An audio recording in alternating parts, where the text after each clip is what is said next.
You're listening to the Better Relationships After Baby podcast, where I believe things can actually be better than ever after having kids. But it takes intentional conversation, personal growth, and community to get there. I'm Chelsea Skaggs, life and relationship coach, fellow mom and wife, and lover of taboo topics.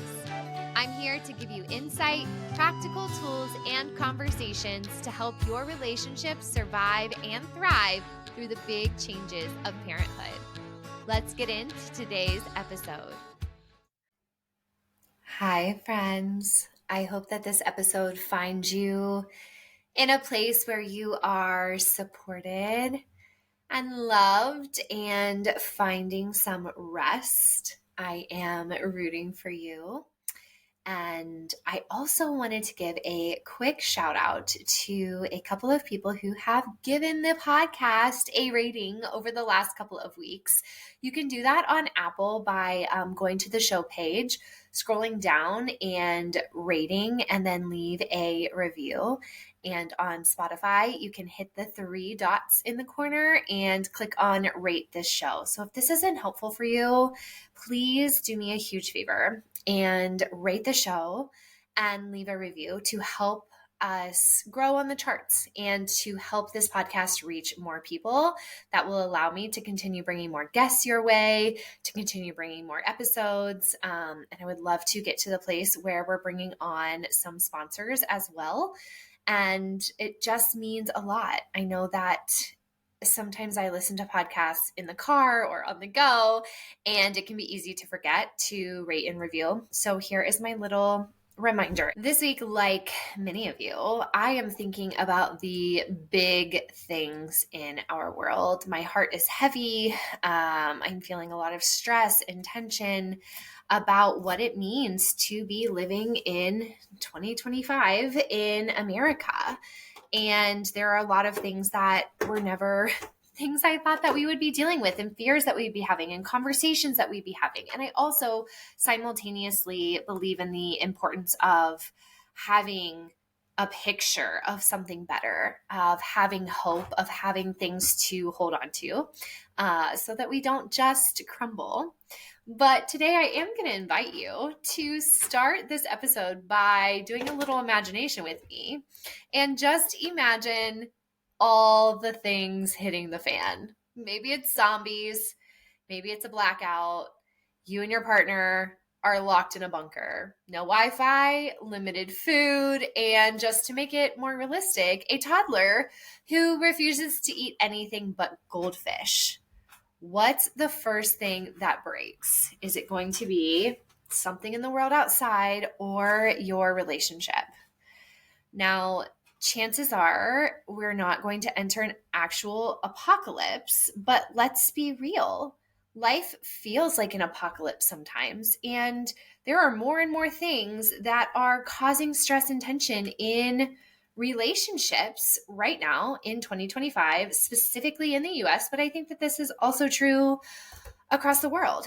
There's, so many families I'm talking to going through job loss, political chaos, parenting struggles, down to just having a toddler who decides that they don't want to sleep anymore. Every couple at some point hits a crisis. And the truth is, your relationship doesn't crumble in the big moments. Your relationship doesn't thrive in the big moments. Your relationship crumbles or thrives in the small, everyday ways that you choose to either connect or disconnect with each other. So today we are talking about what makes a relationship crisis-proof and how to build a foundation now that keeps you strong when shit hits the fan, whether that is just literally a diaper or whether that is chaos in the world outside. So think about the last time that you were really stressed. Maybe you think like 10 minutes ago. Maybe it's a while. But maybe this is, money was tight, or maybe your kid was in a sleep regression. Maybe the news had you questioning everything. What do you and your partner do in that moment?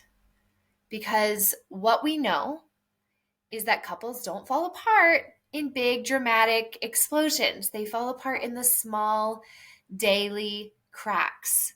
Here are things that can make your relationship in a vulnerable place. Okay, you stop communicating.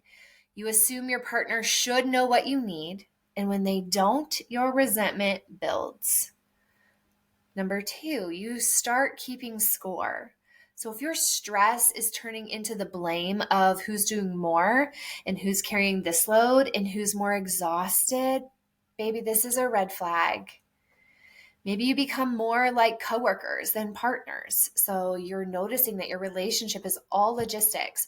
Who's picking up the kids? Who's paying the bill? And the emotional connection fades. I have a couple of previous episodes specifically on getting out of that roommate stage and building safe emotional connection. So please go back to those. Fourth thing is that one person carries all the weight. So if one of you is always the problem solver and the other is always checked out or always the follower, stress is going to build up fast. And number five is if you don't repair after your fights or after your ruptures. I firmly believe that conflict is normal, but if you don't learn to come back and reconnect and learn from those moments, it stays in your system. So today's episode is not about judgment. I don't want anyone pitying around or feeling judged or, saying something like, I knew it, I'm just not good enough. Like, no, baby, no, we don't play that here. We're not doing that. This is about awareness. This is about saying, I want to constantly enjoy my relationship more. I want to know myself more and more. I want to know my partner more and more. I want us to be a team so that we can see how far we can go in this life together, so that we can see how many memories we can make and how many hard times we can overcome together. Because most couples don't plan to handle the stressors, the crises badly. They just don't have a plan at all. And you know the old saying, when you plan to fail to shit. When you fail to plan, you can plan to fail. And this is true in our relationships. Too many people right now are not taking time to invest in improving their relationship, and it is costing us time, energy, stress, money. It is not the way we should continue to go. So if you want a relationship that doesn't collapse under stress, you have to build habits before the crisis hits. Okay? Don't wait until your car is on the side of the road to figure out what those check engine lights were all about. Same thing in your relationship. Do not wait until a crisis is just permeating through your veins to think about how you and your partner need to be a better team. Talk about it now. Do those things now. Be vigilant in your relationship so that you can weather things together. So when stress hits, you know what you and your partner need. You know how you work together. You know how you communicate with one another. Here are some things that I encourage you to talk about and examine right now that are indicators of strong couples. These are things that you can look at and do now to make sure that you can survive whatever comes next, whatever hard season is next in your life, because our life is cyclical, right? And chances are you're going to have something hard to work through again in the future. So know your survival mode. Everyone has a default stress response. For some people, it's fight, flight, freeze. What happens? What happens in a stress moment? Do you get defensive? Do you shut down? Do you go into manic mode trying to fix everything? And what about your partner? This is not to decide who has a better stress reaction or what anybody should do, but knowing what is true for the two of you. And how can you get to know your reactions and your partner's reactions enough to be able to work with them and not have them completely derail you when something comes up? So talk about this. Ask your partner a question like, when you're feeling really stressed, do you need space? Do you need reassurance? Do you need a game plan? And that is probably going to be different. As I think about that, my husband often needs reassurance and like that connection, that emotional reassurance and connection. I often need a game plan. I struggle to sit in the feelings. I want to go get to the game plan. And so we need two different things. And before you really get clear about this and this becomes just a natural part of your relationship, it can feel like you're in competition for who gets their needs met. But there really is space. There is space for you to both get what you need. And it's especially helpful to know yourself and know your partner enough to be able to work with that and not let it feel like a big derailer. Number two thing to be working on right now so that you are a strong team. This is communicating like you're on the same team. Do you ever notice how high stress moments can bring sarcasm and passive aggressiveness, or assuming your partner can read your mind, or putting your partner back in that same pattern of what you think they always do and not giving them a chance to react differently? These things come out in high stress times, and that is the cycle you want to break. You want to offer something new. So practice more and more every day communicating like you're on the same team instead of you never help.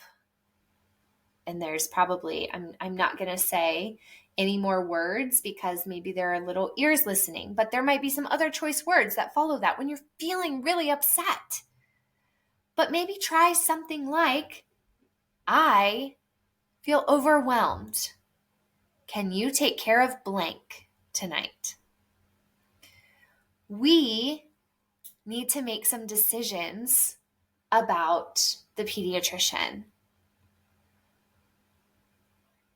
If our family wants to prioritize community, how can we get some times on the calendar to host some friends? Bringing as much as possible into this centered place of being on the same team. Crises can make you feel scarcity. And then it feels like you're competing. And it feels like there's just too much and not enough at the same time. And it can be easy to pit your partner as the enemy. But that's going to make a crisis a lot more difficult than if you are in the practice and in the energy of being a team. Whew. Number three, something you can be working on now in a time that you have the capacity, is keeping the emotional connection, not just logistics.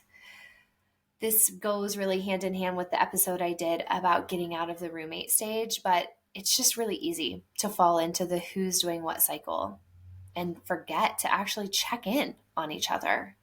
So make it a habit to check in, even for 30 seconds. How are you feeling today? What kind of things are on your mind? Not just, hey, here's the to-do list, or what's on our to-do list, or what do we have to get done before we can go to bed? Even though you feel that way sometimes, just try shifting the energy a little bit, and you might feel more of that connection you're longing for. Number 4 is practicing the repair. Fights are normal, okay? Stressful moments will happen. The difference between strong couples and couples who really struggle here is whether or not you just let it stagnate in the air for days, creating more stories in your head about what your partner's probably thinking and ruminating on it and then experiencing those emotions again. Or do you find a way to come back together, to ask questions? It seems like when I said blank, that was really upsetting for you. Can you help me understand what it was about that? Or I know that we respond to things differently, and I want to just figure it out and talk it out and have a game plan right away. And I know that you need a little more space, but before you walk away in an argument, can you please give me a time frame so that I know you are intending on coming back to the conversation and you're not just going to leave me hanging?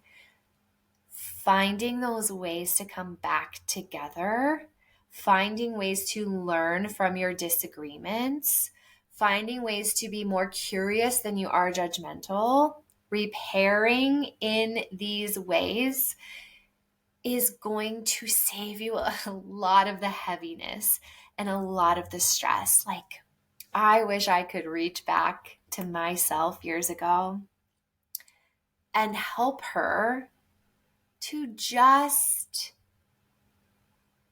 get out of her own head and stop playing stories over and over in my own head and assuming what my partner thought and then having an emotional reaction and then having a self-judgment. Like, I gave so many pieces of my early motherhood way more baggage than they needed. I made it more complicated than it needed to be. And learning to repair quickly, learning to see my partner as a human and myself as a human, and understanding that we're never going to 100% know each other because we're both constantly changing, and it's okay to be curious, and it's okay to be open, and it's okay to be direct. Those things would have saved me a lot of exhaustion from the emotional labor of overthinking. So, all of that to say, I really want that to be less stressful for you. And number 5, please, please, please make time for joy, even in chaos. The best, strongest couples find ways to laugh even when everything sucks. So what is it? Do you have an inside joke or a go-to song or something that brings you back to you? So maybe that's your homework for this week. It is. Okay, I'm deciding right now. Find one thing that you and your partner can turn to when things feel heavy. This could be a dumb dance party, a favorite movie, or maybe just a clip from it because time is limited. Maybe it's the ridiculous voice you use with your dog, but something that can remind you that you're in it together.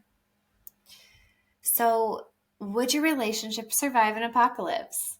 Maybe, maybe not.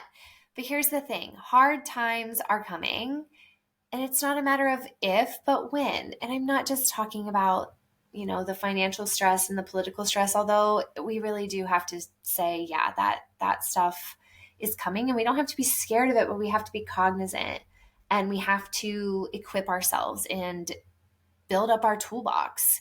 And a big part of building up your toolbox is your relationship, is the depth of the teamwork you're able to have together. It is your ability to be a team. And the couples who make it aren't the ones who avoid stress. They're the ones who do the work of building the foundation that holds them together through it. So I'll leave you with this. I gave you your homework above, and here's a couple of questions to think on. What's one habit you and your partner can start now to strengthen your connection? And what's a stress response you want to get better at recognizing so that it doesn't take control? And if you want help, like digging into any of those things, talking through it, I do offer micro sessions, which is just us. I'm going to be guiding you through with questions and help you get clear about a question like this, help you get clear about what is inside of you that needs to come out and that needs to be addressed. And of course, if you and your couple, or if you and your partner want to really dig that foundation and strengthen that foundation of your relationship, that's exactly what my coaching is for. And so I would, of course, love to talk about how I can support you and your partner together so that you have that strong foundation for whatever comes in the rest of your lives together. If this episode hit home for you, send it to your partner and use it as a conversation starter. Because remember, these relationships aren't about avoiding the storm. They're learning how to weather it together. And that's what I'm here to help you do. All right, babes, keep building, keep loving, keep making your relationship strong enough to handle whatever comes next. Until next time. If you enjoyed this episode, I would be so grateful if you take a minute to help spread the word. As a small business owner, shares and reviews go a long way. So share this episode with a friend, share it on your social media, and please leave a review if you haven't done so. This helps these messages get to more mamas, and you guys, that's how we change the world.